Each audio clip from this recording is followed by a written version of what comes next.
tutorial sholat Id. Episode yang kedua saat ini akan kita langsung masuk kepada teknis penunaian sholatnya.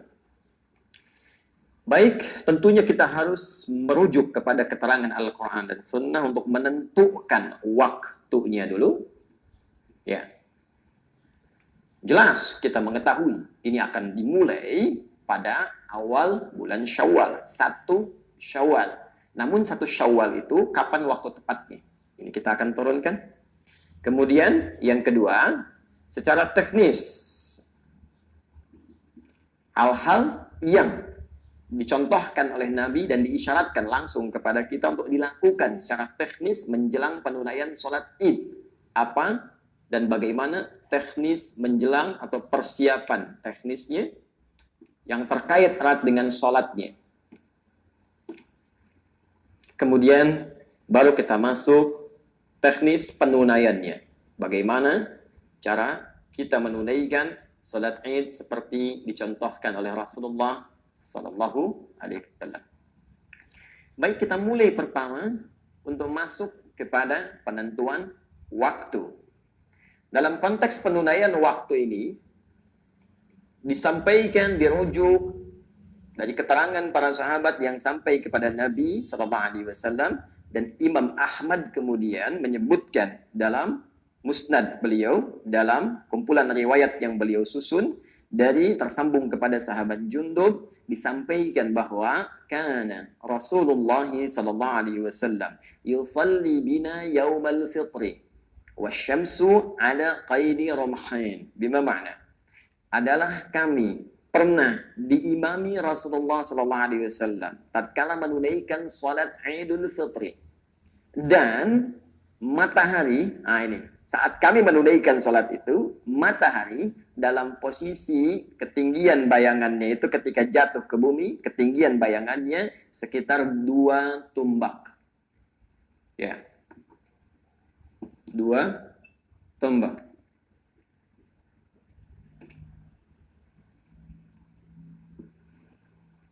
Seperti diketahui bahwa untuk menentukan waktu-waktu salat, dulu Nabi mengisyaratkan kepada para sahabat untuk menancapkan tombak, ya.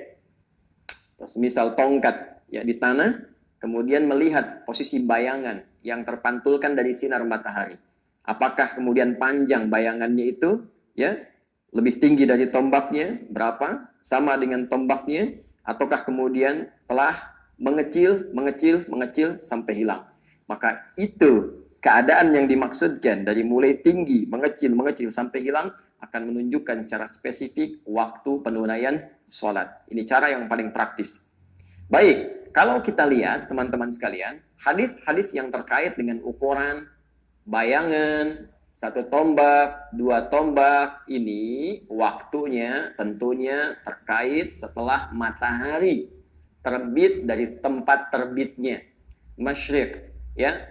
Kalau ia terbit dari tempat terbit, begitu pas terbit, kemudian dia bergeser, ya, bayangan sudah menunjukkan 1 tombak, ya. Ini disebut dengan waktunya dari awal duha, syuruk, ya, syuruk.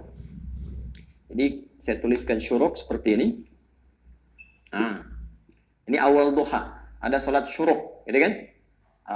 Tersebut di dalam hadis riwayat At-Tirmidzi diantaranya disambungkan kepada Nabi sallallahu alaihi wasallam ketika beliau bersabda, man shallal ghadata fil jama'ati aw fil masjid, siapa yang menunaikan salat subuh dengan berjamaah, ya, khususnya di masjid, ya, thumma yaq'udu yadhkurullah, kemudian setelah itu dia enggak langsung beraktivitas yang lain, tidak langsung pulang kalau dia sedang di masjid, ya, tapi dia duduk berzikir kepada Allah Subhanahu wa taala.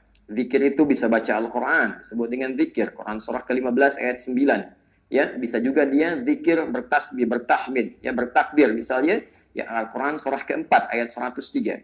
Bisa berdoa, itu zikir. Quran surah ke-7 ayat 205. Ya, bisa menghafal Al-Quran, itu zikir. Quran surah ke-54 ayat 17, 22, 32, 40. Bisa ikut ta'lim Sabtu Ahad, tak sadar gitu kan? Tak terasa, begitu selesai sholat ada ta'lim, itu bagian dari zikir. Dari Al-Quran surah ketiga ayat 190 sampai 191, ya. Baik, itu semua zikir. Kemudian thumma yusalli rak'atain, ya, fi bidayatul duha, maka dia sholat 2 rakaat, setelah itu di awal duha. Ya, ketika mataharinya satu tombak itu awal duha. Maka ini sholatnya disebut dengan syuruk, pergeserannya disebut isyraq, ya, tempat terbitnya matahari ketika terbit, ya, itu disebut masyrik terbit, terbenamnya maghrib, ya. Masyrik dan maghrib dikumpulkan oleh Allah Subhanahu wa taala di firman-Nya pertama kali disebutkan di surah Al-Baqarah, surah kedua ayat 115. Walillahil masyriqu wal maghrib fa aynama tuwallu fa thamma wajhullah. Baik, maka milik Allah lah masyrik dan maghrib. Ini punya Allah, ini bukan Tuhan. Jadi jangan sampai kamu nyembah matahari. Matahari terbit, kamu menghadap, kamu sembah. Terbenam, kamu sembah juga. Bukan, itu punya Allah. Allah yang ciptakan kok. Kenapa kamu sembah? Sedangkan Tuhannya tidak kamu sembah. Maka kata Allah, masyrik tempat terbit, maghrib tempat terbenam, itu semua Allah yang ciptakan. Punya Allah. Baik, teman-teman sekalian, kalau Anda kebingungan tentang kiblat kata Allah, silahkan menghadap kemanapun, maka Allah akan menemukanmu. Dalam konteks kita sedang menunaikan sholat. Baik, fokus ke sini. Jadi masyrik itu tempat terbit. Ketika dia bergeser ke arah syuruk ini, maka pergeserannya disebut dengan isyraq. Ya, isyraq. Asyraka yusyriqa. Ya, menempati masyriknya dia bergeser isyraq, bergeser ke awal duha disebut syuruk. Syuruk ini kadar bayangannya satu tombak. Ya, satu tombak. Baik, teman-teman sekalian, fokus bersama saya. Kadar bayangan satu tombak kurang lebih lah. Kalau sekarang kita tarik misalnya, ya setelah menunaikan sholat subuh, dari waktu subuh kurang lebih 1 jam sampai 1,5 jam. Ya, kurang lebih demikian. Jadi kalau subuhnya misal 4:30, ya 5:30 sampai jam 6 atau kurang sedikit itu masuk syuruk. Ya, jadi kalau kita misalnya ingin lebarkan menjadi 2 tombak, ya tambah kurang lebih 1/2 jaman lah, ya secara maksimalnya. Jadi bisa kita tarik kalau ini syuruk ditunaikan 1 tombak, kisaran durasi waktunya 1 jam, 1,5 jam. Ya, pasca sholat subuh. Kalau sekarang kita ambil jam 6 misalnya, misal saja, ambil waktu amannya. Ya, fokus baik-baik. Maka untuk 2 tombak kita tambahkanlah 15 sampai 30 menitan. Ya, kurang lebih jam 6.30. 6.30 kalau kita mau mulai lebih awal di sini. Jelas?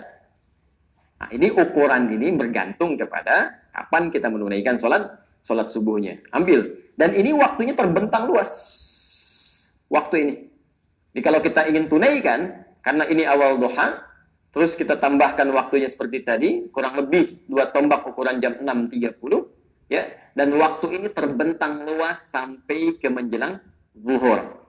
Ya, sehingga karena waktunya terbentang luas, teman-teman sekalian, ini untuk awal waktu penunaiannya. Jadi kalau kita tarik ke dalam waktu Indonesia misalnya bagian barat, sesuaikan dengan waktu sholat subuhnya, Anda ukur, kita ambil misalnya jam 6.30, ini awal waktunya.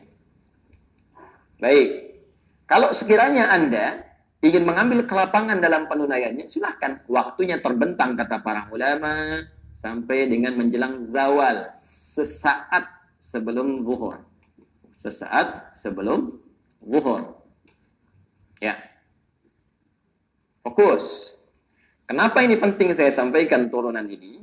Umumnya, kalau kita menunaikan sholat id di lapang atau tempat terbuka, maka kita pada umumnya mengambil waktu-waktu yang awal. Karena ketika naik lebih tinggi waktunya, jam 7 kah, 7:30 kah, kondisi mataharinya semakin naik, sinarnya semakin terasa. Ya, apalagi kalau ditunaikan di lapang jam 9, jam 10, siapa yang bisa tahan? Sholat aja udah begini-begini gitu kan? Maka bagaimana ketika mendengar khutbah? Bubar mungkin, atau interupsi karena sudah terlampau panas. Ya, tapi dalam situasi seperti sekarang, kan tidak semua orang bisa menunaikan di lapang. Ya, dalam kondisi pandemi COVID-19 yang tengah kita hadapi, ya, mungkin ini akan ditarik secara ilatnya ketika akan ditunaikan, yang tidak bisa di lapang, tidak bisa di masjid, tarik lagi ke rumah. Ya, dalam konteks di rumah inilah teman-teman sekalian, saya ingin katakan, kalau Anda tidak dapat di jam 6.30, tidak ada masalah. Anda tunaikan jam 7 misalnya. Ya, jam 7 belum siap, agendakan jam 8, 08.00. Ya, ini bergantung tentunya kepada sunnah sebelumnya yang ini. Walaupun akan lebih baik tentunya di awal waktu itu ditunaikannya untuk menunjukkan kesungguhan kita. Kecuali kalau ketiduran, ya efek terlalu malam Anda beraktivitas tidur bangun-bangun jam 10 gitu ya. Baik, kembalikan. Jadi setelah berwudu, mandi, berpakaian terbaik, icip-icip makanan, kan? Setelah cicip, siap-siap, tentukan waktunya jam berapa mau sholat. Jelas sampai sini? Baik, ini yang saya sampaikan. Baik, syuruk sudah saya sampaikan dengan pahala senilai haji dan umrah itu ya sempurna kata Nabi, hadisnya sahih. Kemudian untuk waktu penunaian Idul Fitrinya ditambah lagi sekitar 15 sampai 30 menit untuk menunjuk awal waktu penunaiannya, yaitu qaidi ramhain berdasarkan hadis yang tadi saya bacakan. Kemudian teman-teman, setelah itu fokus baik-baik sebelum sampai ke sini. Saya ingin memberikan penekanan perbedaan antara penunaian sholat Idul Fitri dengan Idul Adha. Kalau Idul Fitri, waktunya agak lebih melebar ke siang. Idul Adha lebih dimajukan. Ya, kenapa? Karena ada ibadah. Karena ada ibadah yang sangat penting, sehingga dengan pentingnya ini dimasukkan pada kata adhanya, yaitu udhiyah, menyembelihnya. Yang lebih baik dilangsungkan di waktu duha. Jadi begitu masuk ke duhanya, penyembelihan dilakukan. Sehingga Idul Adha dilakukan lebih awal sholatnya. Ya, kalau tadi syuruk misalnya jam 6, ini kurang lebih syuruk ditunaikannya. Jam 6 sudah sholat Idul Adha. Dan sunnahnya tidak makan dulu. Beda dengan Idul Fitri. Sunnahnya Idul Fitri makan dulu, Idul Adha tidak makan dulu. Sholat, baru sepulang sholat ditunaikanlah kemudian sunnah untuk makan itu lebih baiknya dari hewan yang telah disembelih dan dimasak terlebih dahulu.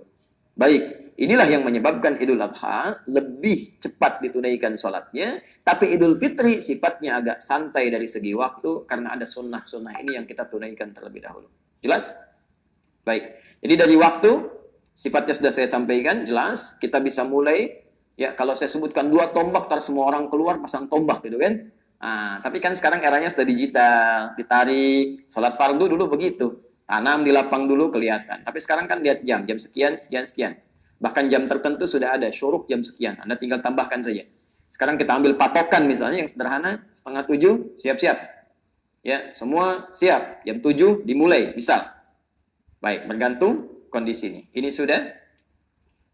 Jadi kalau nanti tiba diumumkan oleh pemerintah kita, ya, berdasarkan pantauan hilal, berdasarkan hitungan dari falak astronomi, insya Allah akan ditetapkan Idul Fitri berlangsung hari sekian, ya, 1 Syawal bertepatan dengan tanggal B dan seterusnya.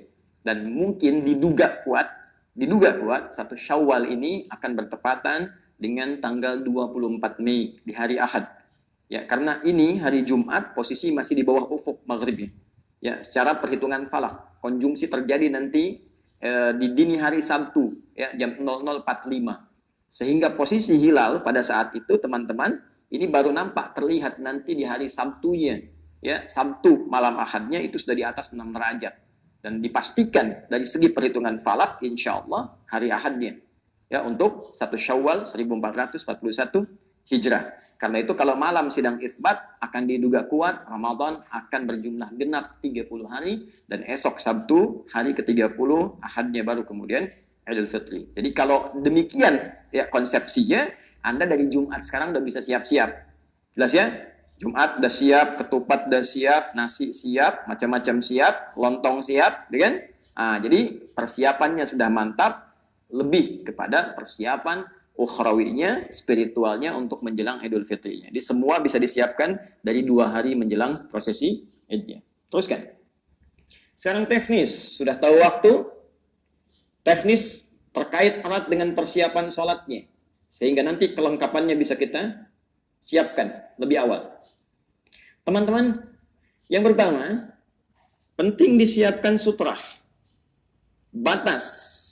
Yang dengan batas itu tidak boleh seorang yang tidak sholat atau akan bergabung sholat melewati orang yang sedang sholat di antara batas sutrah itu. Baik, Anda bisa simpan sutrah ini, ya, diletakkan di depan imam posisinya. Ingat, kalau ada imam di belakang makmum, maka sutrah sholat berjamaah depan imamnya. Saya ambil contoh misal, ini saya akan taruh di bawah, teman-teman sekalian. Fokus, ini akan saya taruh di bawah. Sutrah itu secara gampangnya begini. Anda menyimpan satu benda, yang benda ini memiliki, hati-hati, ya, penampakan yang cukup baik dan tinggi sehingga diketahui oleh orang yang mungkin akan lewat, ini batasnya. Ya. Jadi kalau saya simpan di sini misalnya, dan jangan iseng ya, jangan terlalu disimpan jauh ke sana gitu kan. Cukup posisi Anda sujud di mana. Ketika Anda sujud, misal saya akan menunaikan sujud seperti ini. Sujud demikian teman-teman. Ya. Begini. Nah, ini sutrahnya di sini. Jadi nggak usah dipasang terlalu jauh ya. Nah, ini penting saya sampaikan secara umum penanaman sutrah ini, karena nanti boleh jadi kaidah ini akan berlaku umum seperti Anda sholat misalnya di luar Idul Fitri, entah itu di perjalanan, ya kan? Atau di musalla yang ketika Anda masbuk, ya, dan seterusnya. Pasang sutra, kalau mau gampang, bagi teman-teman yang ada musalla, ya, atau ruangan khusus yang disiapkan ketika ditarik ke rumah misalnya. Nah, kalau di masjid kan ada mihrab. Ya, mihrab itu kan ada tembok ya di bagian imamnya itu. Jadi kecil kemungkinan orang lewat karena nggak ada yang bisa nembus tembok, gitu kan? Nah, di rumah juga begitu. Kalau Anda ada satu ruangan, ruang tengah kah, atau misalnya di kamar kah, Anda bisa ambil posisi bentangkan sejadah tepat di depannya itu tembok. Ya, jadi dalam konteks ini tidak ada orang yang lalu lalang dan terlihat di hadapan Anda. Jelas? Baik, ini sutrah imam. Makmum, teman-teman sekalian, dalam konteks berjamaah nggak perlu pasang sutrah lagi. Nah, jadi jangan sampai begini, imam pasang sutrah, makmum pasang, nggak usah. Ya, karena bagi makmum, nanti saf makmum itu ada kelonggaran. Kalau saf imam nggak boleh dilewati, tapi makmum ini kalau batal satu, boleh melewati yang lain. Ya, misal sedang sholat tiba-tiba batal.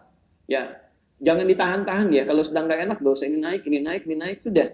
Ya, udah batalkan saja. Batal, Anda kembali keluar. Anda bisa lewati makmum yang lain. Itu nggak membatalkan dan tidak mengganggu kepada yang lain juga kalau paham fikihnya. Anda keluar, wudhu lagi, gabung lagi. Yang ini geser.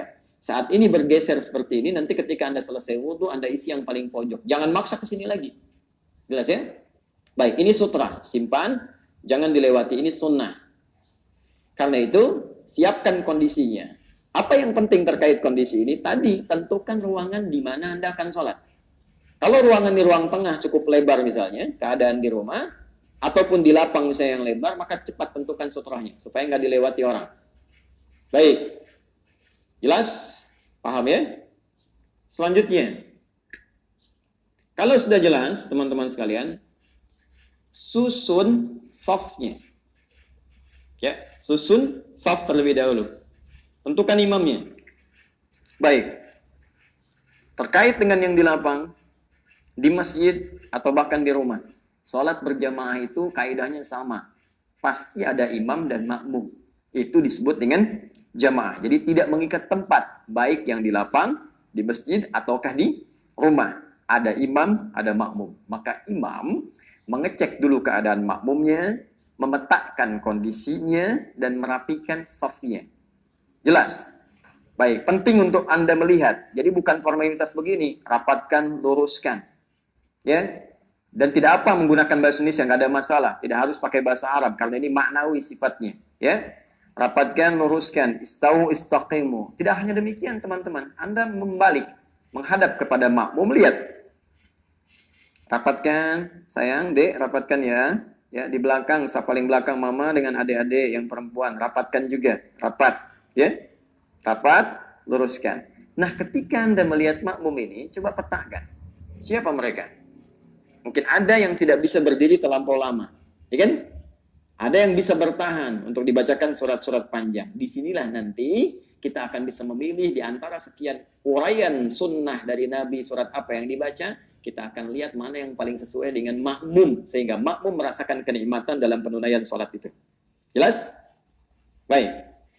Kemudian selanjutnya, teman-teman sekalian, teruskan. Sholat akan dimulai tanpa diawali azan dan iqamah. Awas hati-hati, jadi jangan terlampau soleh. Ya, saya ulang, jangan terlampau soleh, tidak perlu ada azan, tidak perlu ada iqamah.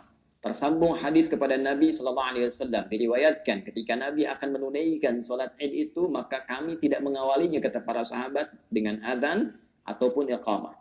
Jadi langsung beliau ya memberikan arahan kepada kami, meluruskan saf dan seterusnya. Salatul jami'ah, siap-siap salat kemudian ditunaikan. Jelas?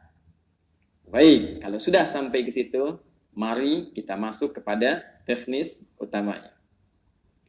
Baik, salat Id baik ditunaikan di lapang, di masjid ataukah di rumah. Dan sekali lagi, saya ingin tegaskan kepada kita semua tanpa kecuali dalam suasana yang sangat baik ini teman-teman sekalian, untuk saling menghormati penunaian sunnah. Baik sunnah yang dipilih untuk ditunaikan di lapang, di zona-zona hijau yang diperkenankan dengan konsolidasi otoritas setempat, ataukah ditunaikan di rumah yang kemarin saya terangkan dalilnya untuk mengambil hadis penunaian di rumah. Ya, hadisnya sudah saya jelaskan dari sahabat Abu Hurairah, dari sunannya Abu Dawud, nomor hadisnya saya sebutkan 1162, bagaimana ketika kondisi Nabi akan menunaikan sholat, tiba-tiba fa'asabana matar, kata sahabat, turun hujan, maka Nabi tarik sholat itu ke masjid. Apa alasannya? Supaya sahabat kemudian tidak terkena hujan, mungkin fisiknya terganggu, ada yang sakit dan tak kondusif sholat. Jadi kalau untuk menghindari hujan saja ditarik kepada kondisi yang lebih rapat lagi, lebih terlindungi lagi, maka bagaimana dengan virus yang lebih mungkin kuat dibandingkan dengan dampak hujan yang mengenai tubuh seseorang. Maka bisa ditarik lagi ke tempat yang lebih dalam, yaitu kemana?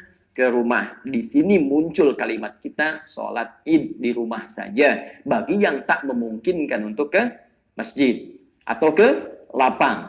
Dan ini contohnya sudah ada dipraktekkan oleh sahabat Anas bin Malik radhiyallahu taala anhu. Ya, Al-Imam Al-Bukhari meriwayatkan dalam hadis beliau di Abwabul Id, ya Idain, bahkan Abwabul Idain.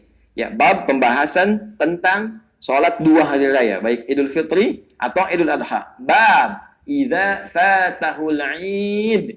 Bab spesifik pembahasan jika kehilangan kesempatan menunaikan sholat Id bersama orang banyak di lapang ataukah di masjid. Ya.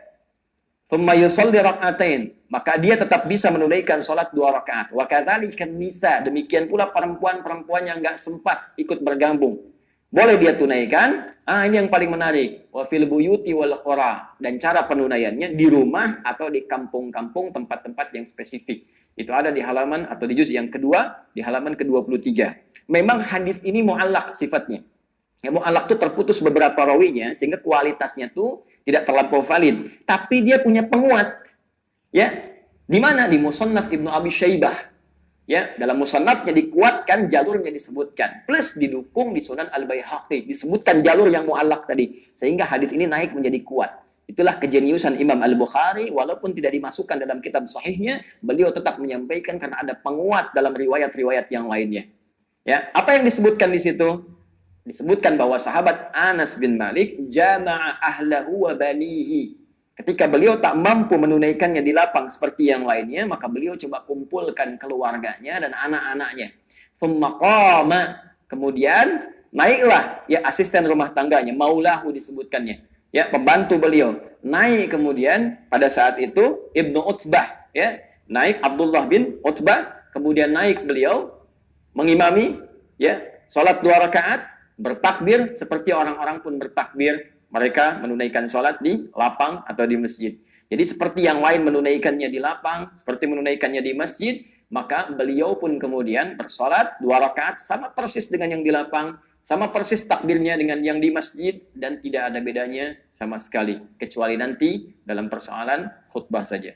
Jadi sahabat-sahabat sekalian, dengan uraian tadi dapat kita ketahui dengan rahmat Allah Subhanahu wa taala, ya, dan petunjuk yang jelas dari Rasulullah sallallahu alaihi wasallam yang memberikan kesempatan bahagia bagi setiap insan beriman, ya, yang telah berjuang menunaikan ibadah siam selama 30 hari itu. Allah memberikan apresiasi. Apa di antara hadiah yang Allah berikan kepada kita? Kesempatan yang luas untuk semua orang untuk menunaikan sholat Id. Jadi saking pentingnya Id ini, sudah nggak ada syarat mutlak misalnya mesti di lapang aja, kalau nggak di lapang nggak ada Id. Tidak teman-teman, jangan khawatir. Yang tak bisa di lapang silahkan di masjid, tak bisa di masjid silahkan di rumah, dan semuanya disamakan petunjuknya oleh Nabi SAW, tak ada beda penunaiannya, baik di lapang ataupun di rumah. Plus keutamaannya dengan kondisi masing-masing yang mengikat penunaian sholat yang dimaksudkan. Jadi dari sini, sekali lagi, jangan ada kesan pesimis ketika memang dalam kondisi tertentu, kita mesti menunaikan di rumah. Tunaikan saja. Ya, sunnah jelas, petunjuk jelas, pedoman ada, alhamdulillah, sah, pahala insya Allah dengan izin Allah diturunkan. Pun demikian, dalam kondisi yang normal di sebagian tempat, tunaikan di lapang, ya, tunaikan atau di masjid, sama persis dengan yang di rumah tadi, tanpa ada perbedaan sedikit pun. Jelas? Jelas? Jelas? Jelas? Mari kita coba tunaikan tutorial dari sholatnya. Menghadap ke arah kiblat, jelas, ukur arahnya, sesuaikan, jangan sampai keliru. Hati-hati, ini juga menjadi pelajaran penting ya bagi sebagian keluarga yang barangkali selama ini belum pernah mengalami situasi ini. Alhamdulillah bisa belajar lebih banyak, bisa tentukan kemana arah kiblat yang benarnya. Ya, Quran surah kedua ayat 144. Ya, arahkan sesuai ke Masjid Al-Haram. Ya, fawalli wajhaka syatral Masjidil Haram. Selesai, arah kiblat sudah, berikan arahan seperti tadi saya sampaikan, siap untuk memulai, kemudian berikan isyarat salatul jami'ah. Salat kita akan mulai. Ingat ya, tak ada qamat, tak ada azan sebelumnya. Isyarat boleh dengan bahasa Indonesia. Ya, salatul jami'ah boleh kalau mau pakai bahasa Arab atau bahasa Indonesia. Yuk kita mulai salatnya berjamaah ya. Khusyukkan hati kita, tenangkan jiwa kita, dan rasakan kenikmatan untuk berdoa saat salat. Nikmat. Berniat dalam hati kita, kemudian mulai bertakbir. Fokus baik-baik. Nah, sebelum sampai ke takbir, saya ingin tunjukkan jumlah rakaatnya hanya 2. Jadi salat Idul Fitri ditunaikan 2 rakaat. Seperti salat subuh, 2 rakaat. Jelas? Baik, 2 rakaat ini perbedaannya, teman-teman sekalian, spesifik saat takbir.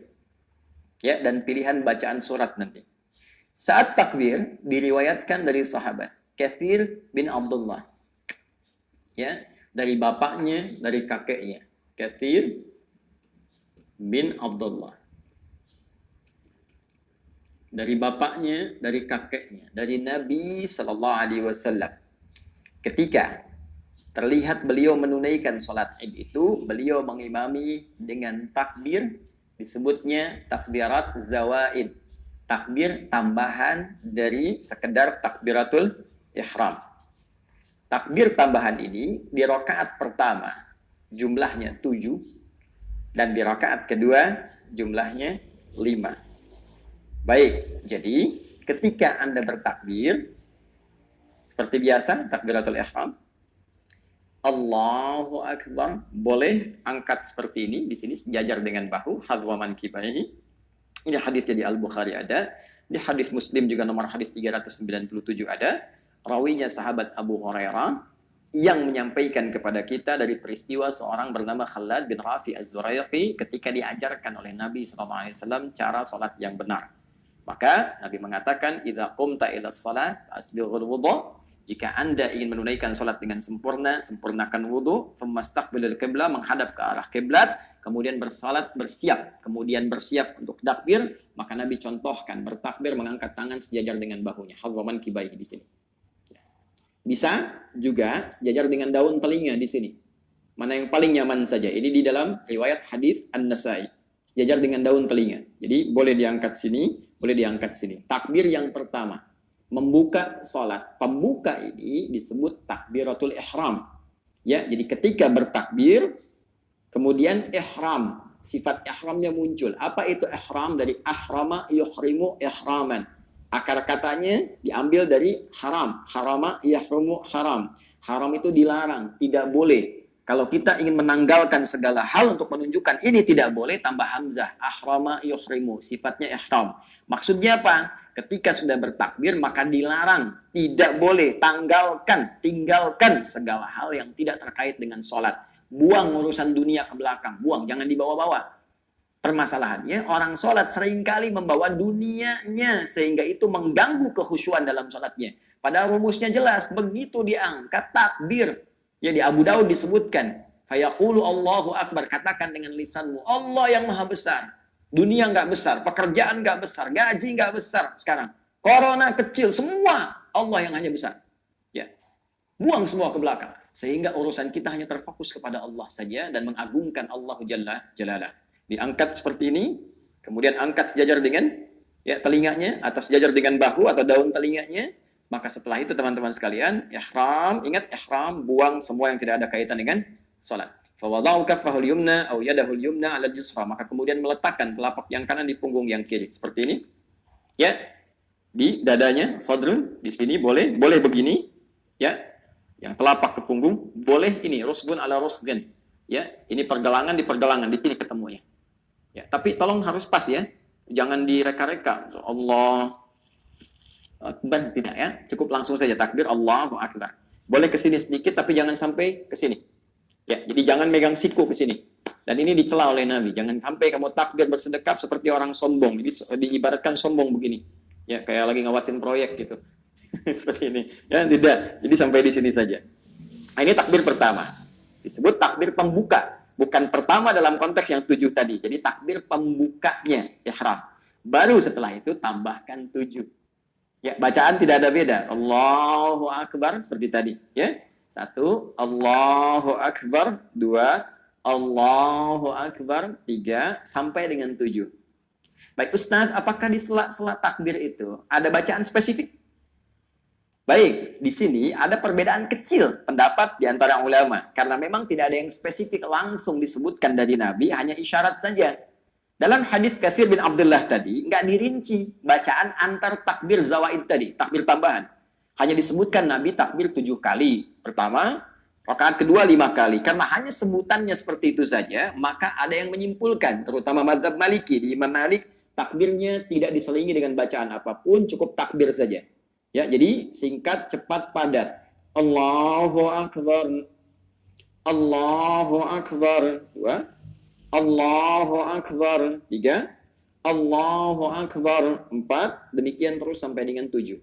Baik. Di mazhab Asy-Syafi'i kemudian mengambil keumuman makna dari sela-sela walitukabbirullaha ala ma hadakum. Isyarat Al-Qur'an supaya engkau memperbanyak takbir. Sedangkan takbir teknis petunjuk ketika dari bacaan Nabi ada riwayat menyebutkan takbir, tahmid, tasbih. Allahu Akbar, Allahu Akbar, la ilaha illallah, wallahu akbar, Allahu Akbar, walillahil hamd.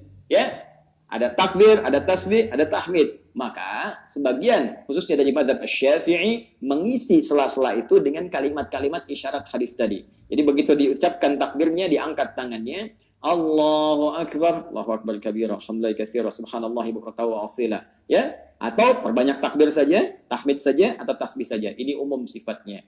Sampai dengan 7. Jadi Allahu Akbar, jeda ucapkan, Allahu Akbar, jeda ucapkan, mau tasbih, tahmid, takbir atau dihimpunkan. Allahu Akbar kabira, alhamdulillahi katsira, subhanallahi bukratan wa asila. Allahu Akbar kabira takbir, walhamdulillahi katsira tahmid, ya wa subhanallahi bukratan wa asila tasbih. Ketiganya dikumpulkan dalam satu kalimat. Baik mengucapkan atau tidak berpengaruh kepada sahnya salat. Jelas? Ya, jadi keduanya benar. Tanpa bacaan benar, tanpa mengatakan tadi benar, dikatakan pun baca tadi benar diantaranya. Ya, yang salah siapa? Oh, belum tentu. Yang tidak sholat pun nggak salah karena hukumnya sunnah, Karguso. Jelas ya. Nah, jadi jangan menyimpulkan sesuatu yang belum kita ketahui dasarnya. Paham ya? Baik, teruskan. Jadi fokus ya, fokus lagi. Sudah takbir, kemudian selesai 7 kali. Nah, diam sejenak. Baca iftitah. Ya, silahkan disesuaikan. Iftitah itu banyak, ada lebih daripada 9 doa.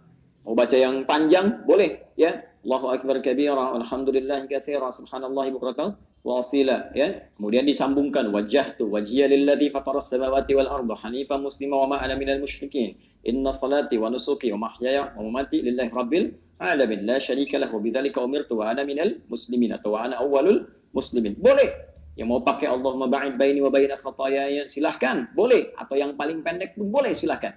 Ya, jadi silahkan dipilih mana yang paling memudahkan. Setelah takbir, iftitah. Jadi kalau iftitah yang pendek, istiftah yang panjang. Ya. Setelah itu masuk Al-Fatihah, 7 ayat. Ya, Bismillahirrahmanirrahim sampai waladhdallin, selesai. Bismillahnya mau dijaharkan boleh yang jadi imam. Ya, jadi nanti ada setidaknya menghitung para ulama hadis ada 70 riwayat tentang bacaan bismillah dibagi 4 klasifikasi. Pertama boleh jahar. Ini diambil nanti oleh Al-Imam Asy-Syafi'i, ditunjukkan pada muridnya sampai diikuti mazhabnya. Jahar. Jahar itu keraskan. Setelah selesai iftitah, masuk Al-Fatihah, Bismillahirrahmanirrahim. Jelas jahar. Sir. Sir itu silent, yang dengar cuma kita. Bismillahirrahmanirrahim. Alhamdulillahirabbil alamin. Jelas. 3, tidak dibaca sama sekali, langsung alhamdulillah. Alhamdulillahirabbil alamin. Jelas? Kemudian yang terakhir dibaca rakaat pertama dengan keras, Bismillahirrahmanirrahim. Selanjutnya tidak dibaca lagi. Anda boleh pilih mana yang paling mudah untuk dipilih. Jelas? Tapi sebelum membaca itu ta'awudz dulu. Ta'awudz dan sifatnya sir. A'udzubillahi minasyaitonirrajim. Sir, silent, baru Al-Fatihah. Ulang, fokus. Takbir, iftitah, ta'awudz, Al-Fatihah. Setelah waladdallin, amin, tuntas, baca surah. Surahnya bisa Anda pilih. Ya, berdasar hadis riwayat Al-Imam Muslim menyampaikan riwayat dari Nabi sallallahu alaihi wasallam bahwa kebiasaan Rasulullah sallallahu alaihi wasallam, sekali lagi, kebiasaan Rasulullah sallallahu alaihi wasallam ketika beliau menunaikan sholat Idnya, maka di rakaat yang pertama beliau kalau tidak membaca surat Qaf, ya, surah yang ke-50, atau membaca Al-A'la, surah yang ke-87, ya, Sabbihisma rabbikal a'la. Ini yang sering dibaca Nabi.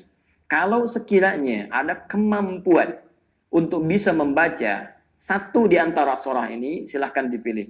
Apakah Qaf atau Sabbihisma rabbikal a'la. Satu.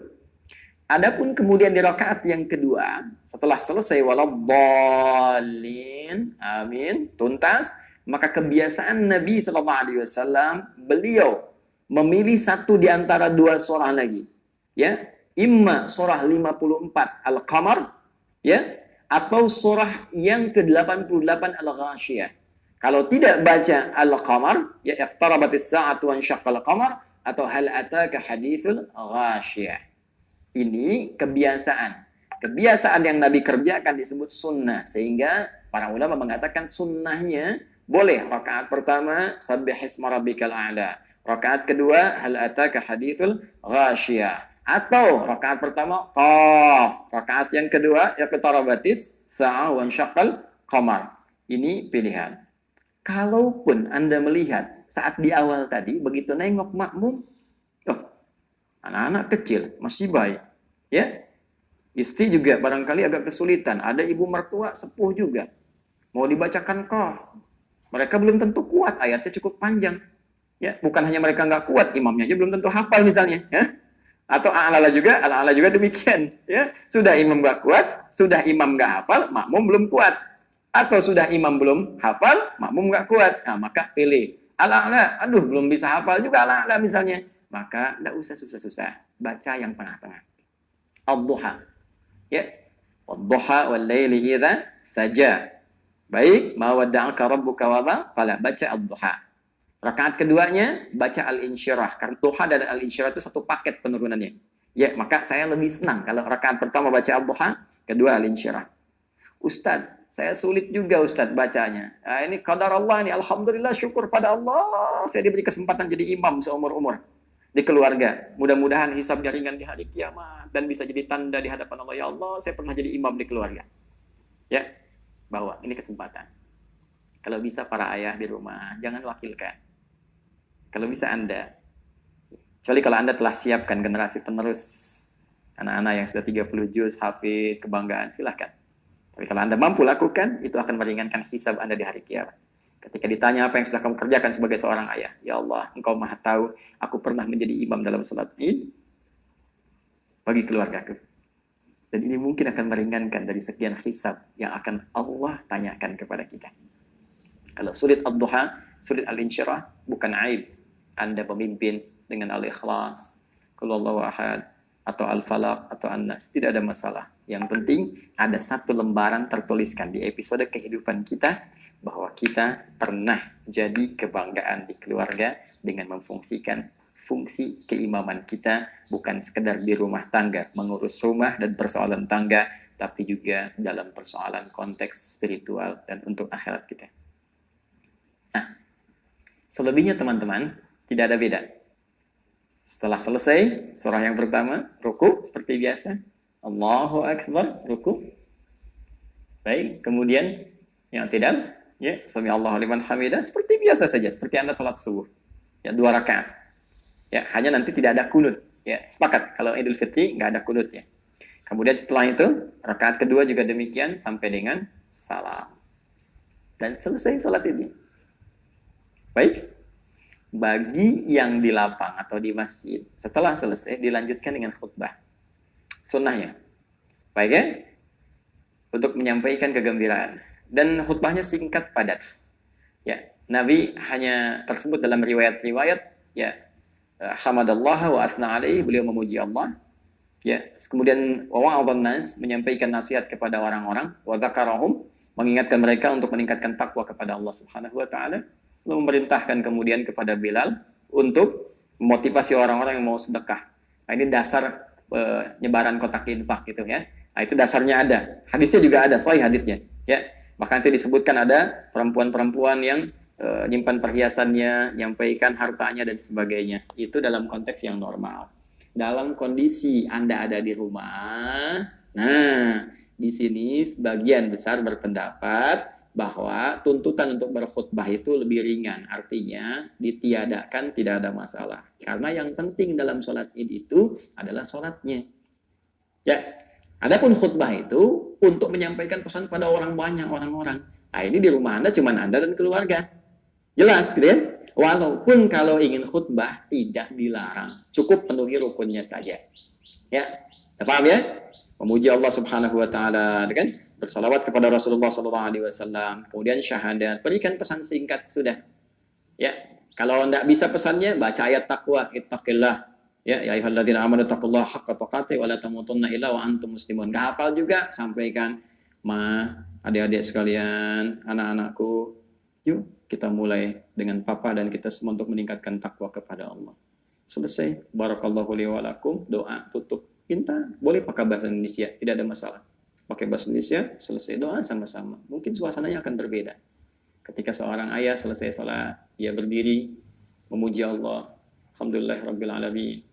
Salatu wassalamu ala Rasulillahil Karim. Bersalawat kepada Nabi sallallahu alaihi wasallam. Bersyahadat. Setelah itu, menyampaikan. Ini adalah episode baru Idul Fitri kita, tapi kesempatan terbaik bagi ayah, bagi papa untuk menyampaikan kepada kalian semua. Papa sayang kalian semua. Sayang di dunia dan sayang untuk di akhirat kita. Semoga seperti Allah kumpulkan kita di dunia, Allah akan kumpulkan lagi kita di akhirat. Karena itu maafkan kalau selama ini ada yang kurang. Mari kita jadikan hari ini sebagai hari baru untuk keluarga kita, untuk semakin meningkatkan takwa dan mendekat kepada Allah Subhanahu wa taala. Mari kita berdoa supaya Allah merahmati keluarga kita, melancarkan rezeki di keluarga kita untuk bisa semangat beribadah kepada Allah. Mari berdoa semuanya.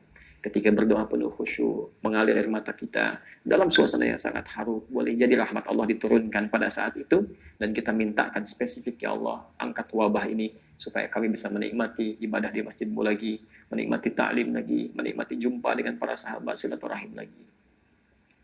Lalu selesai.